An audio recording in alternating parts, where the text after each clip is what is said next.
پردی لور خور باندې مینې ده بیا په ناروا طریقو سره د هغې سره رابطې جوړول سم خیال دی دې باره کې پاک کار دی که پلیت کار دی؟ پلیت کار دی. خور لور دا خو د کور عزت دی که ستا رشتې ته ظلم کېږي اسلام تا ته طریقه ښوولې ده مشران بوځه یا په خپله لاړ شه مشرانو سره خبره وکړه خو دې سره رابطې جوړول بیا عشق دا معاشره الله زمونږ نه غواړي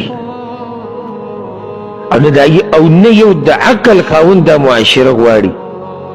پاک صفا مؤمن څوک غواړي دا معاشره نه بلکې هر سړي کې مونږ کې هر سړي سره دا سوچ دی چې یا الله زما د بچي حفاظت وکړه یا الله زما د ښځې وکړه یا الله زما د خور وکړه یا الله زما د مشرانو وکړه نو د هغې دپاره دې معاشره هم روغه غواړي